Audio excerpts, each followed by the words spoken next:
Yo! We are Brooke and Sid. And we're talking BS. Belief systems, of course. Thoughts create our realities, and we are passionate about creating better thoughts. Join us as we figure out life from the inside out. Figure out what's holding you back and how to get out of your own way. Come join us as we talk BS. Hello, legends. Yo! What's up? Good morning and welcome back to another episode of Talking BS. With your hosts. Brooke and Sid, and we're here talking... Toxic. Positivity. Yeah. Often that, there's so much talk about positivity that we have here. Yes. And we like to think our positivity is non-toxic. Correct. But there's a lot of toxic positivity out there. I would go on to say that 2022 is probably the most positively toxic place. No. Toxic positivity. I don't know. Toxically positive? I think the more that the years go on, the more that social media reigns ruler. Yeah. There's a badge of, people want to wear this badge of positivity. Yeah. More and more. And I think people are wearing it superficially because it's just, it's good to wear. Like you see it on Instagram, everyone's living their highlight reel and everyone's on a beach somewhere smiling. Yep. Just doing the thing or showing the thing that they want to be seen being. Yes. Rather than actually being the thing. Yes. Oh, okay. That's exactly what's happening. People are putting out the perception of what they want the world to see rather than actually being positive. And that's the distinction I think we want to draw in today's episode.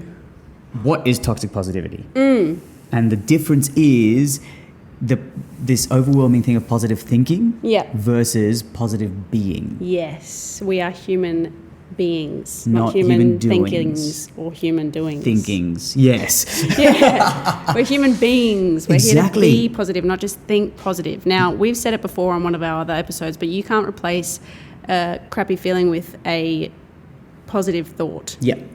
You got to replace a bad feeling with a good feeling. Yep. And I think so much of today's society says to think happy thoughts. Yes. And doesn't really address the feelings unless it's like, here's an antidepressant. Yeah. Now you'll think positively. Yep. No. You got to be feeling the thing. Yeah. Yeah. And so this whole episode actually comes about from a conversation I had with a friend of mine. And so she was talking to me about our Choosing Happiness episode. Good episode. Great episode. Go Have listen. a listen. But the issue she was raising was, what advice do you give to people who are told to choose happiness without, if someone is feeling grief, if someone is feeling sadness, if someone is feeling certain things, how do they choose happiness? And is that just, where's the toxic positivity in that? Or are people succumbing to toxic positivity rather than going through it? And she was looking for, my advice and just my thoughts on that. Yeah. And I think the difference is, that we don't advocate, I know we say choose happiness, but we don't advocate just slapping on a smile and going about your day necessarily if you're feeling those bad feelings. Like you said, you got to replace the feeling, the negative feeling with a positive feeling. Yeah. So the work that you got to do is in in replacing that feeling, right? Yeah. I love this line that you told me before. If you don't express it, you will repress it. That's it. Yeah, for sure. And so if you're feeling a certain way and you haven't expressed it and you just go on putting a smile on your face, that feeling is still sitting in you somewhere. Yeah. And people might say, well, how do I change a feeling? Because you don't learn in grade 1 how to go from sad to being happy. They should teach you that. They should, because it is really a process. Yeah. And it's not one that you get taught. And without being taught a process, how do you learn to do it effectively? Yeah, absolutely. You listen to Talking BS. That's it. Okay, so school's in session. Ding, ding, ding. Let's go. Okay, so I'll tell you how to change your feeling. Please. Stop thinking. Whoa. What else does that leave you with, everyone? Just your feelings. Just your feelings. That's all you got. Yep. So get rid of your senses. Get rid of your eyes. Don't take them out. No, leave them in there. Yeah. But close your eyes. Put some earmuffs on. Yep. Don't touch anything. No. Make sure you're in a spot where you can't smell anything, and don't be putting food in your mouth. Yeah. Get rid of your senses and stop thinking. And then all you're left with is that feeling.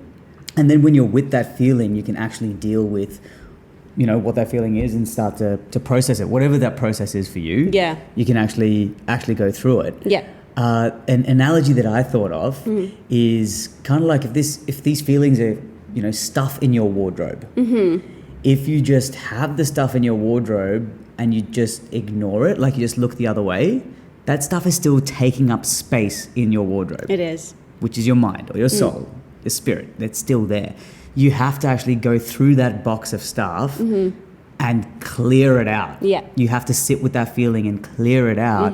If you just tape it up and go, do not touch. Do not open. Do not open under any circumstance. And then just put a smiley sticker on it. Yeah, done. That is the definition of toxic positivity. And repressing. Correct. You just have a box full of covered in smiley stickers through your wardrobe. Yeah. And you've got no room for anything else. You've got no room for any newness or any, anything, any other version of yourself because you're filled with these old boxes. Yeah. Now, when you do stop thinking as well and you get rid of the 5 senses, what's going to happen is your subconscious program, which is where all those negative feelings lie, is going to start talking to you again. Yeah. So that's how you're going to realize, because you just got to sit with silence and it depends on how long you have been going in this subconscious program for and how long you've held on to those negative feelings for is how much it's going to stress out and talk to you. So you might be able to sit in stillness for 3 seconds before a thought might pop in and go, hey, remember that time? Yeah. Remember that time? And because your body actually freaks out when you stop running on that automatic program of toxic positivity. Yeah. Even like you might not even realize that you're running on it too. True.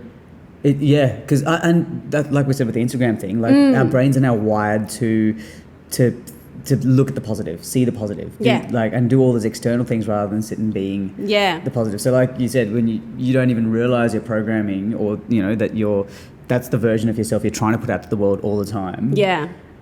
That creates pathways in your head. Yeah. So let the thoughts come to you. Yeah. Because that's your body getting rid of the program and then flipping out because that's what it's used to. Yep. So it is uncomfortable. Yep. Trying to unpack that stuff. Like, it's not easy. This is the stuff we say, like belief systems, they're so deeply ingrained. This stuff, and we say this again and again, this is simple. Yeah. Not easy. No. And my Express Depressed sesh not long ago has made me realize that a lot of my unconsciousness, like a lot of the time where I'm run by my subconscious program is in the car. Yeah, okay. I'm still driving, okay? Yeah. Good. But like because you've done it for such a long time, because I'm dinosaur ages right now, but like when you drive and my eyes just sort of glass over a little bit and I'll just be thinking nothing. Yeah. So now what I'm doing is I am feeling how comfortable that feels to let my eyes just sort of glaze over and relax. Yep. And then making myself uncomfortable by being alert. Yeah. Because you got to get comfortable with being uncomfortable, because no growth happens in your comfort zone. No. Because if it did, then you'd be Jack and the Beanstalk up in the sky right now. All the time. All the time. Yeah, you got to be willing to step outside that. And I think in that paradigm as well of transforming and growing and coming back to also choosing happiness and like making those choices, you have to choose to step outside your comfort zone. You have to choose, like you said, you've gone into that process and you're doing that, you're accessing that as a choice, choosing happiness as well. We were talking about this before. When we talk about choosing happiness, it's more about choosing happiness as the destination, understanding that you're going to get there in the end, but not necessarily.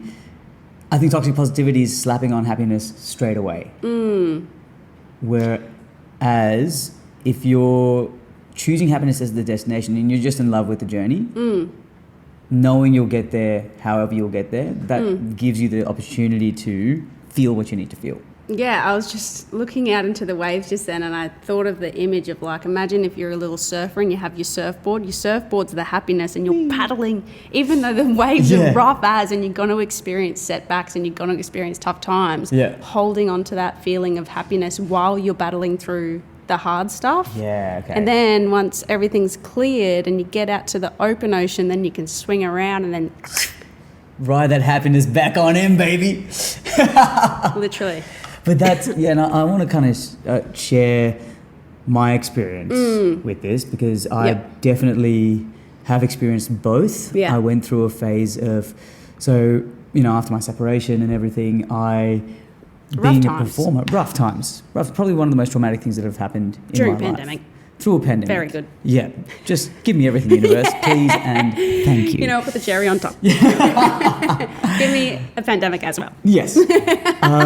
And especially with everything happening in that time. Yeah. Because even at that time, I was so in my people-pleasing mode. Yeah.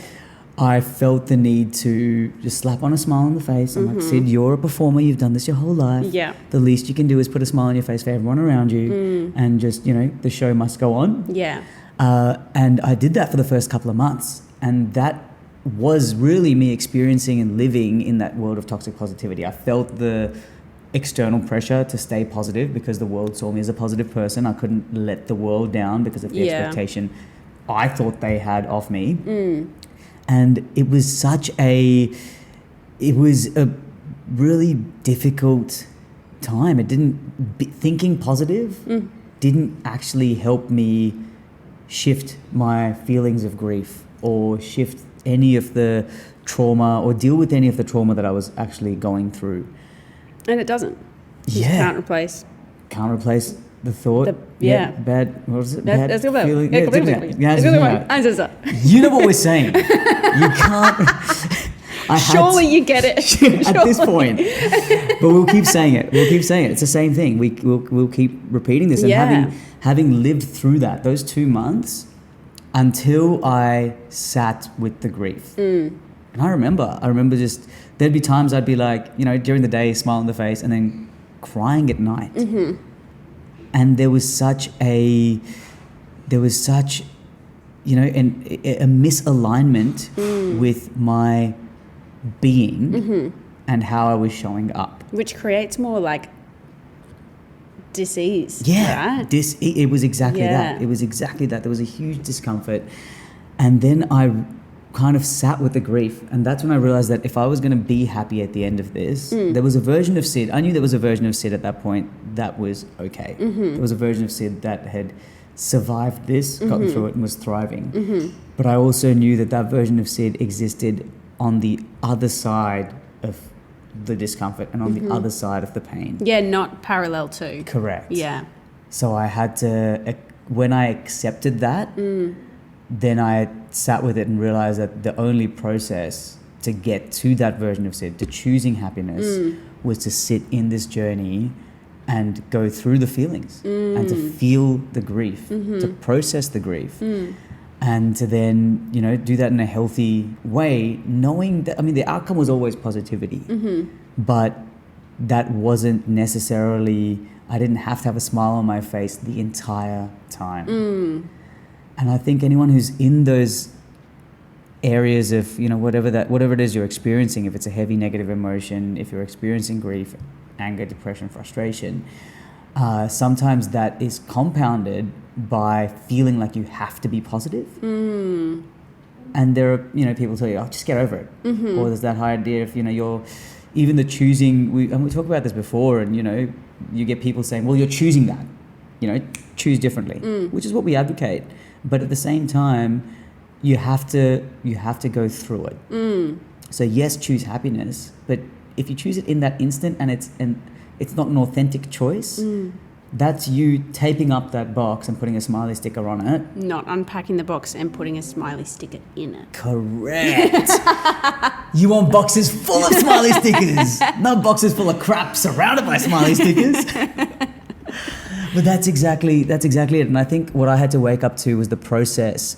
That to be able to get to that point of release, I had to start with acceptance. And that's where it's got to start. You have to accept the situation you're in and the feelings you're feeling. Only once I could accept that the way things were, could I move towards being grateful. Yeah.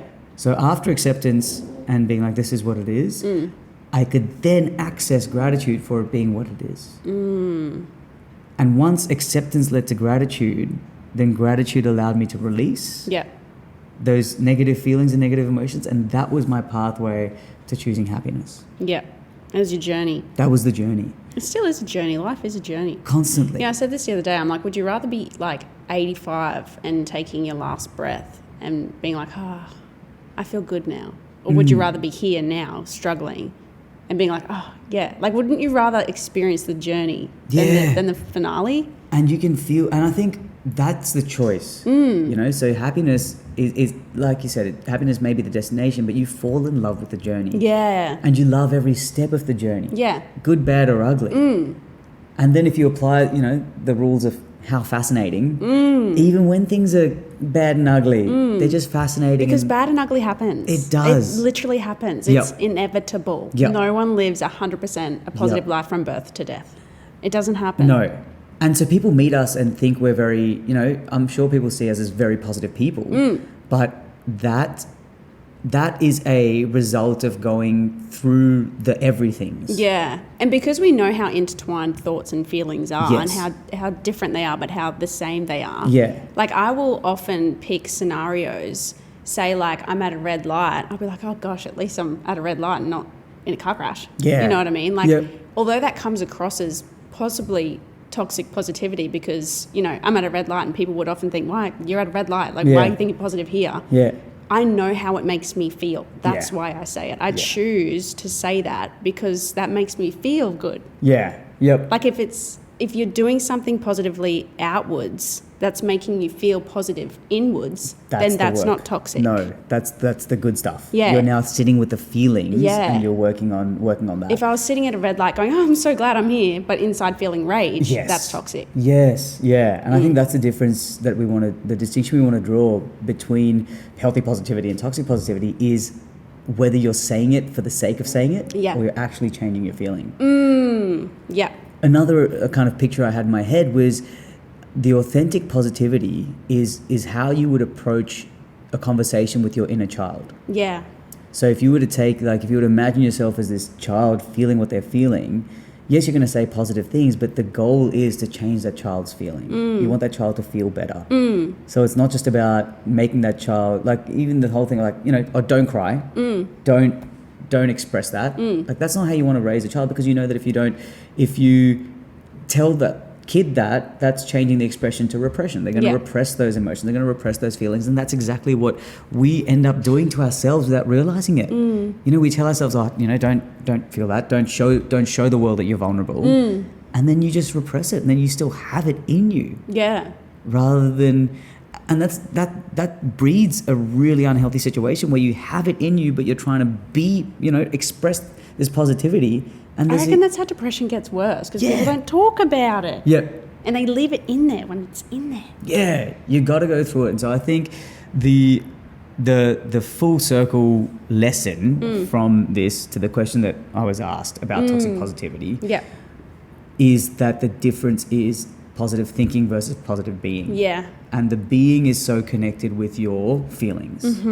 So if you can accept where you are, accept the situation, and then do the work to shift the feelings. Yeah. That's, I believe, 100%. the healthy way to get through, to find that positive end. 100%. Yeah, 100%. Change your feelings with your feelings. Do it. Change your feelings with your feelings. And that's what this podcast is about. Yeah. We're not here for toxic positivity. No. Not about it at all. The last thing I would, you know, expect someone to do is slap a smile on their face if they aren't actually dealing with their feelings. Yeah, absolutely. Smiling, I mean, chucking a smile on your face may help you with your feelings, but if that's the intention, do it with that. Do it like you said, you're thinking those things at the red light. Because I know how it makes me feel. Yeah. Yeah. Yeah. Perfect. So team, that's what I want to leave you with. If you have questions like this, I love that this came from a conversation I had on the outside, but if you have questions...